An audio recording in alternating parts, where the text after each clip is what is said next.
to you. And now, here's Casey Ingram.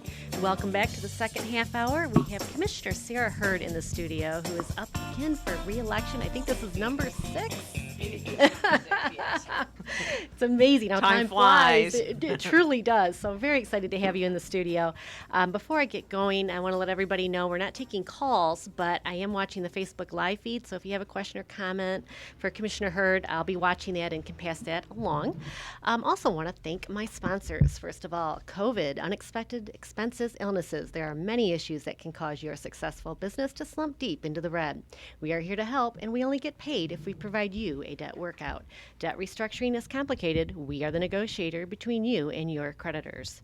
Commercial Mortgage has been in the industry of small balance corporate finance since 2003.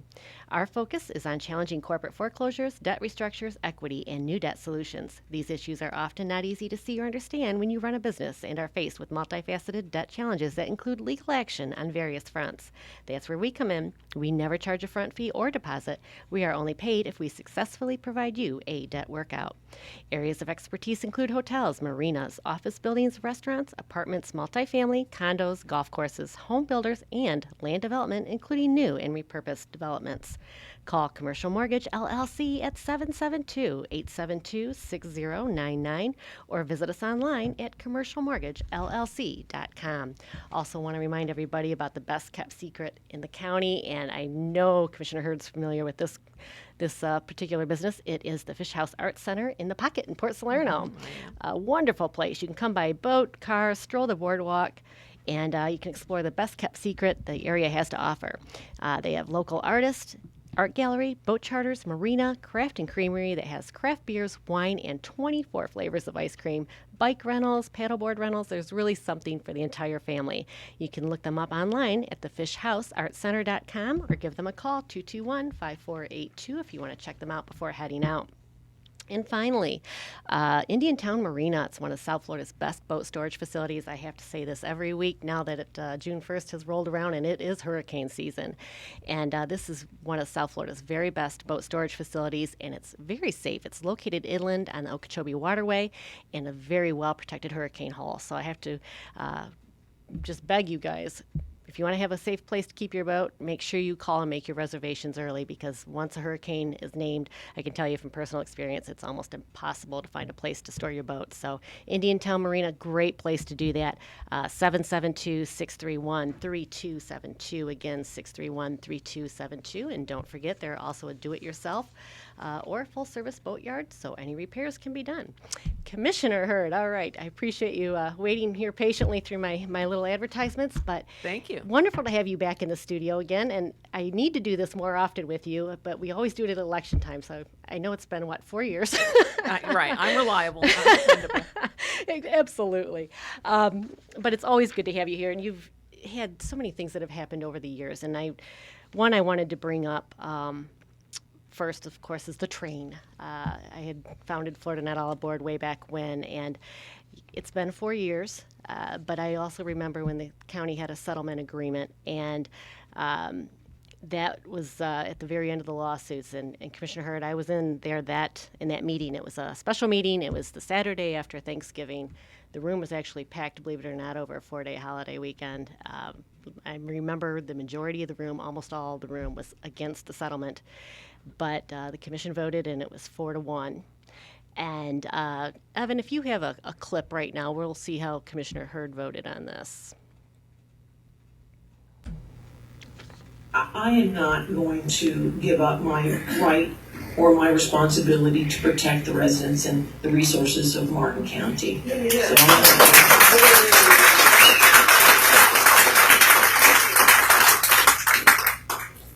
I won't be supporting the settlement.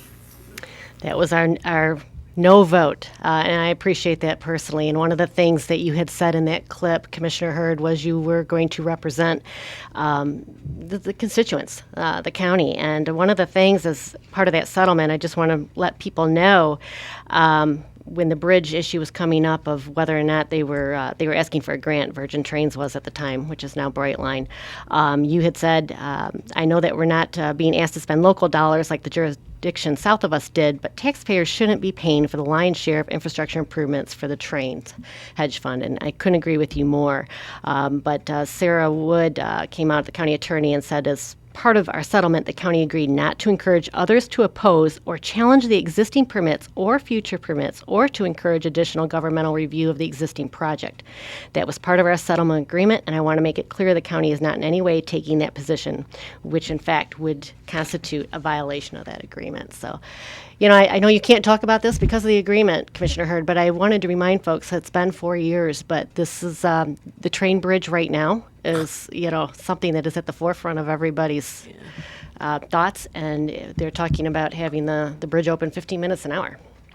And that's, I think, in response to Brian Mast's activism. I think that were it not for his diligence, that it would be open, who knows? Right. It wouldn't be open 15 minutes an hour. So our hands are kind of tied, aren't they? They are tied. They are tied, and now the commission's is tied as well. It's something you can't. Again, I remember they didn't want you to speak with anybody opposing the train. They don't want you opposing any of their initiatives. So I think with the train, back in that agreement, it said that, to let the listeners know, Brightline agrees to U.S. Coast Guard operating rule that it'll be open to marine traffic at least 15 minutes at a set time between the hours of 6 a.m. and 10 p.m., and that closures will be equally divided between the rail and marine traffic during the following 4 hours, and that's 6 to 10, 10 to 2, 2 to 6, and 6 to 10. And then, interestingly, the parties, the county, had to agree not to seek any additional operating rules for the St. Lucie River Bridge for a period of 5 years from the date Brightline commences passenger revenue operations between West Palm Beach and Orlando. So this settlement, in my opinion, just was not good for the residents, not good for the county. But again, I wanted to bring that up, Commissioner Thanks. Hurd. And also, let's be mindful that the railroad bridge is over 100 years old. Right. And there are no plans to replace it or to substantially repair it. And it just broke down the other day. I mean, it was just It's going to. It's 100 years it old, is. and it's in a marine environment. And it's very difficult even to traverse through it because it's so narrow Sure. and with it being old. The other thing I wanted to talk to you about, because you've done so much work with the river, Commissioner Hurd, Orca put out a pollution mapping. They had a bunch of different pollution mapping sites where they were able to test different areas of the river. There was nitrogen and phosphorus, all those kinds of things. Is there any plans for the county to utilize the mapping that they use to maybe help figure out, point of source pollution, that kind of thing? Sure, we already are. We're doing resilience planning, and that's a huge part of it, is using all the modeling that's available to us to find out the places that are most impacted and to create solutions for those places. So yeah, we will always use the data that's provided.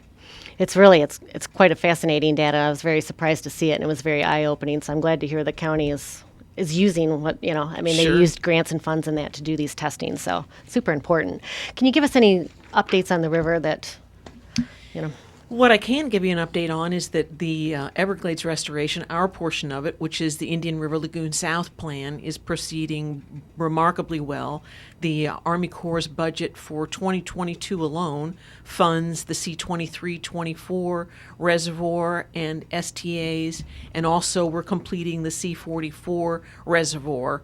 The Army Corps is. So the Army Corps' budget for IRL South for this year is roughly $455 million, which would not be possible were it not for the leadership that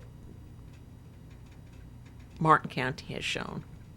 and that's something too that Martin County has always shown leadership, and you've been here since 2002. There's been a lot of conservation land set aside. We've always been very concerned about how we're cleaning our water and conserving our lands. Yeah, that's why I ran for office in the first place, was we weren't doing enough to clean up our water. There were 5 commissioners who were ignoring the disaster that was the river, and I came into office and started actively advocating for it, and as a result, we were one of the very first SERP, that's Comprehensive Everglades Restoration plans, to be authorized in the United States back in 2007.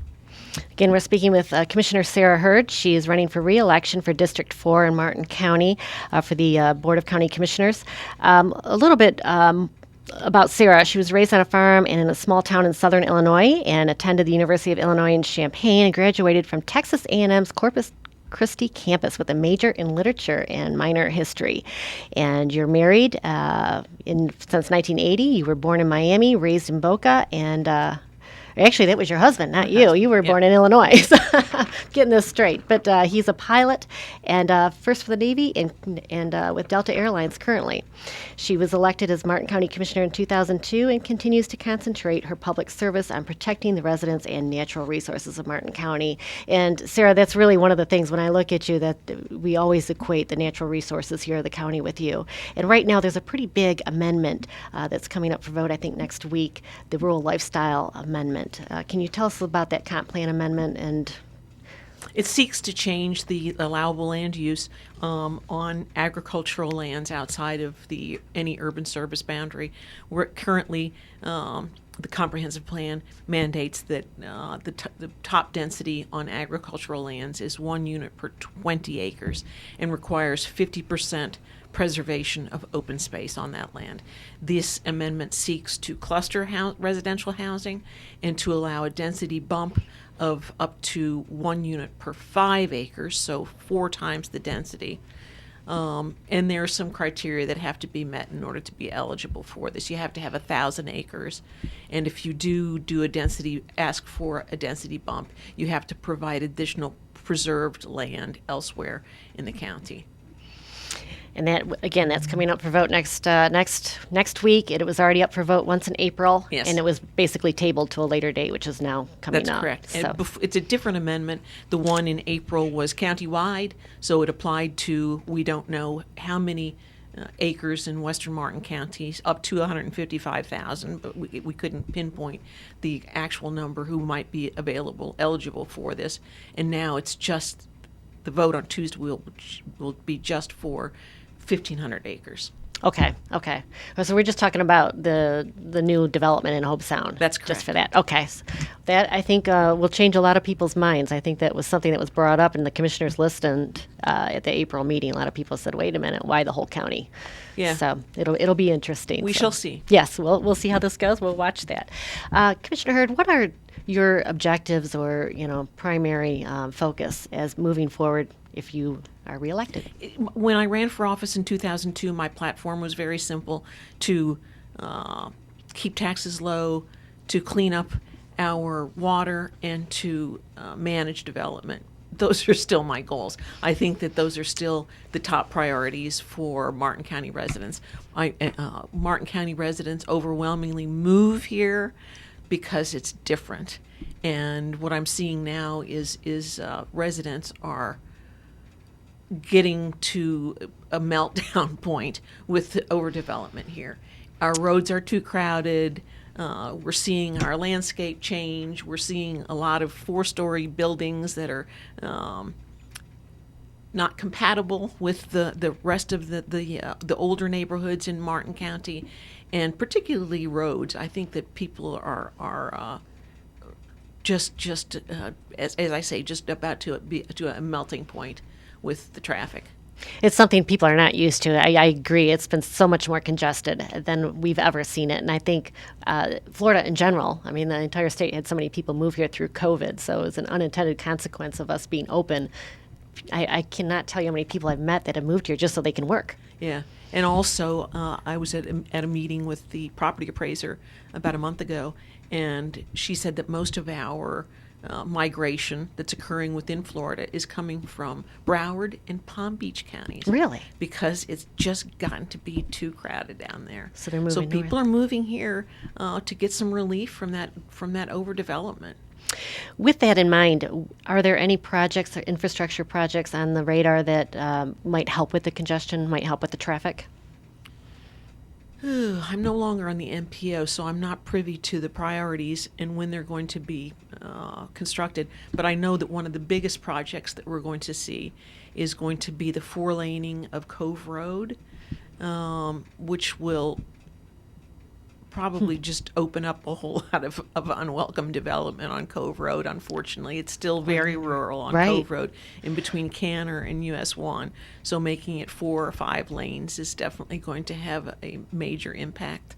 I know when I first moved to Martin County, Cove Road wasn't even paved. Isn't that something? Oh, and now they're moving it to 4-lane highway.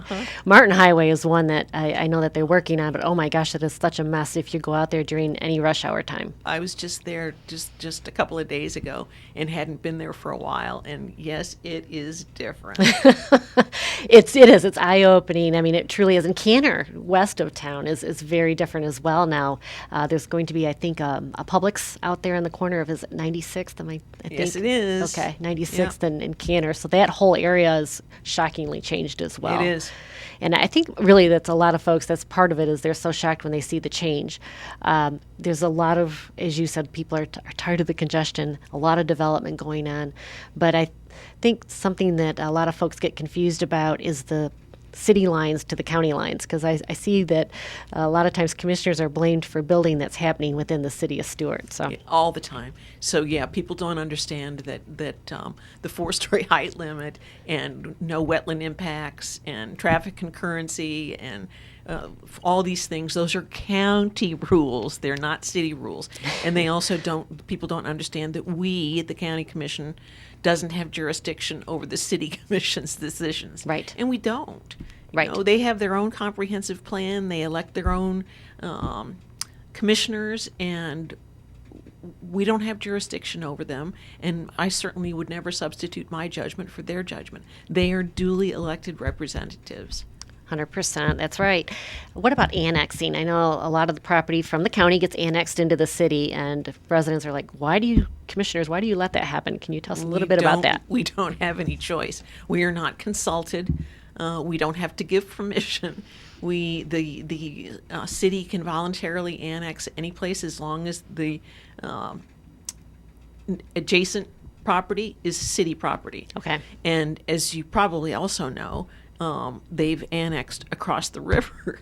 So it's those rules are beyond our ability. We don't have any jurisdiction there, and we don't have the ability to say no. And that's why it's really interesting if you go online and just look up the city of Stewart boundary lines. It's very jagged. It's and this is why the annexing. It's a piece and a piece and a piece. Yeah. So it keeps growing out. So, but that's One of the most bizarre properties is the property that's on US 1 and Indian Street on the southwest corner. Yes. It's both county and city. how does that work? Okay. It just is, but that seems a little odd. So, okay. Tell us a little bit about some of your achievements over the years. The thing that I'm most proud of is obviously the Everglades Restoration.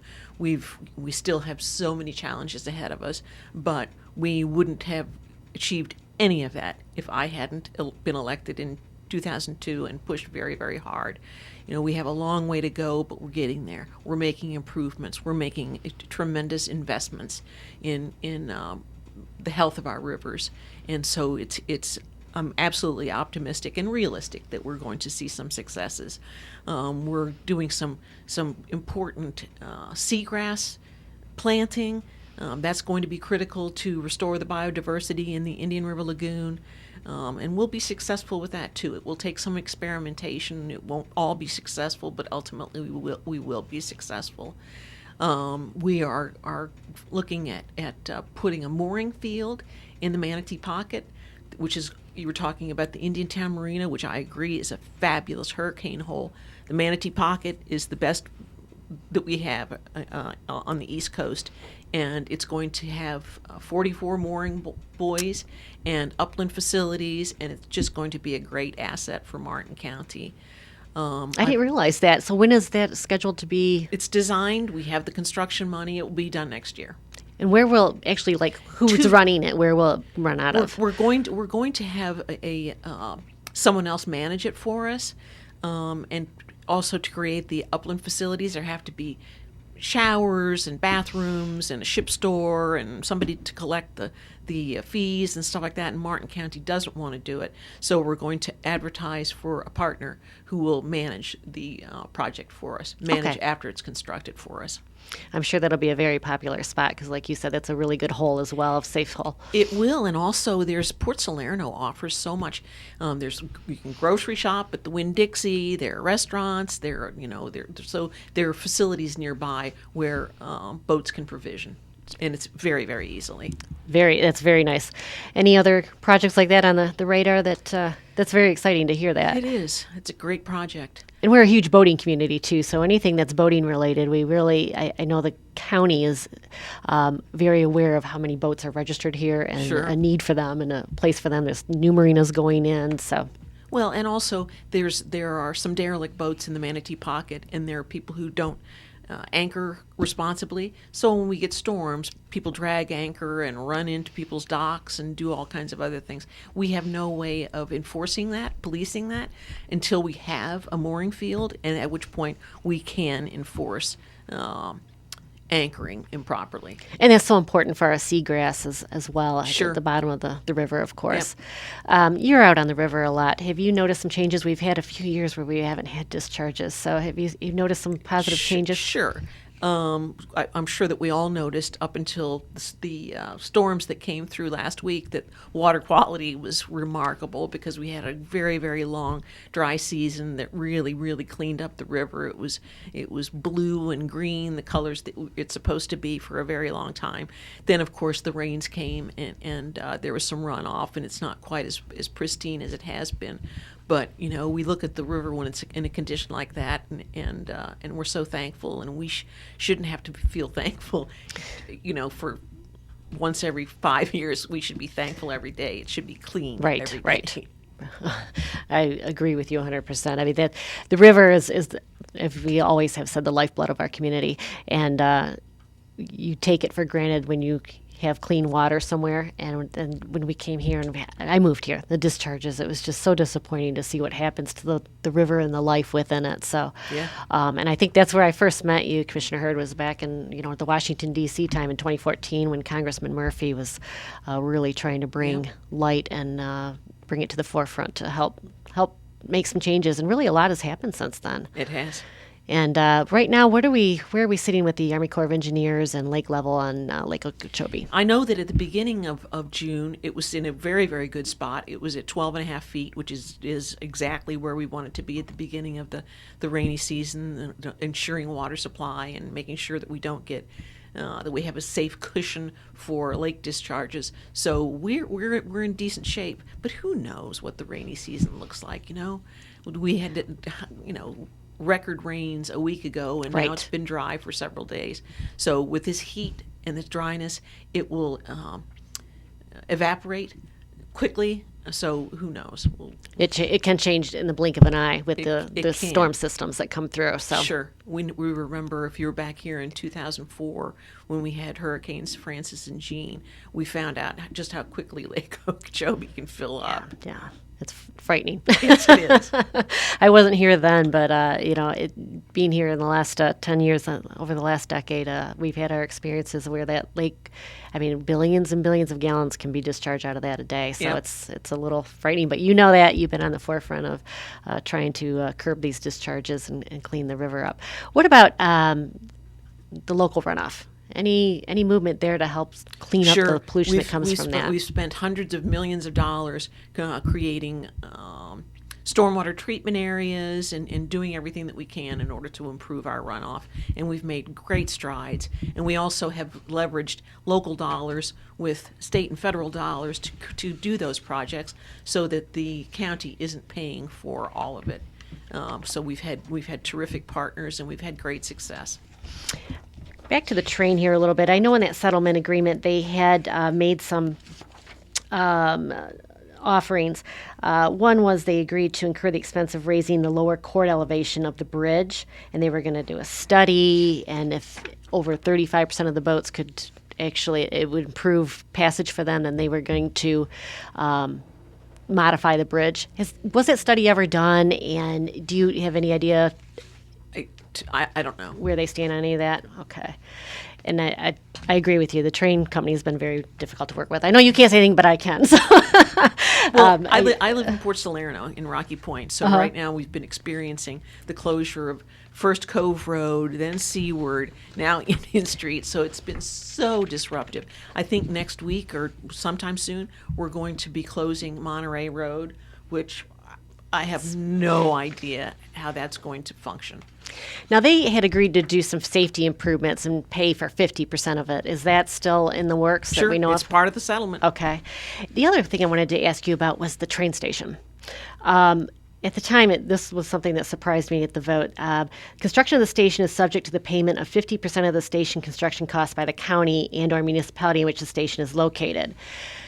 Did anybody ask, is there a cap on that? I mean, these stations down south are 45 million, 75 million. That's exactly what I was going to say. I remember Lauderdale, Boca, West other Palm. places. They paid $20 million for a station. So yeah, I have no I mean, interest in spending. right. Again, it was a settlement. We settled, but the whole lawsuit was $4 million at that time. It was at the very end of the lawsuit, so it was just. It seems to me, if I remember, it was like 100,000 or 300,000, something around that was left in expenses. It didn't save us a lot, but that station agreement, I'm like, holy smokes, that's more than this whole. 50% of the station is probably going to be way more than the cost of the entire suit. Yeah. So I just wondered if anybody said, wait a minute, how much is this going to cost us, and shouldn't we have a cap on it? So, that's in the past, but something that we need to keep an eye on and Sure. be aware of. So we'll. At this point, as far as I know, and you may know as well, they haven't identified a place for a station. No, it's still up in the air. And supposedly it's supposed to be in St. Lucie County or Martin County, so we'll see if it even ends up here, but that's kind of where that's at. Well, Commissioner Hurd, we're running here at the end of the hour, but Commissioner Sarah Hurd, again, you've been in office since 2002. You're running for your 6th term here in Martin County, and certainly the environmental focus has been your top priority all along. As far as with Martin County, there's been a lot of lands that have been conserved over the years, partially through your efforts. Can you tell us a little bit about that and those achievements? Sure. We have acquired maybe 26, 27% of Martin County is now in conservation and protection. And those efforts are ongoing. I hope that we continue. We certainly have more lands to acquire. We hopefully with the WRDA bill that will be passed by Congress this year, we will get authorization for our natural lands, which is part of Indian River Lagoon South, and we'll continue to prioritize acquiring those lands, not just for the purpose of having conservation lands. It's to clean up water. Okay. And to provide open That's space. huge. But its enormous importance is to clean up our water. Again, we're speaking with Commissioner Sarah Hurd. She's running for re-election in District 4 of Martin County Board of Commissioners. I am going to have her opponent on next week, but he's going to be pre-recording the show, so he'll be on Facebook on Tuesday at 11 a.m., and then the show will air at the end of the month on June 29th, so we'll hear from both candidates. Commissioner Hurd, if people want to support you, how do they do that? You can send money to me at Post Office Box 129 in Port Salerno, Florida, 34992, and vote on August 23rd. It's in the primary, not in the general election. This is just like the school board. There are no Democratic opponents here, so this is going to be decided August 23, folks. Very important. You can't just decide you're going to vote in November because the seat will already be decided by then. That's right. So, Commissioner Hurd, thank you so very much. I appreciate your time here today. And again, I have to do this more often than just election years, so I will be reaching out to you again. Thank you very much. I'm happy to join you. Thank you. It's a pleasure. We'll be in next week. Again, Doug Mistopic will be in the studio on Tuesday, and I will have Amy Pritchett in the studio on Wednesday at 10 a.m. We'll see you then. Thanks for tuning in.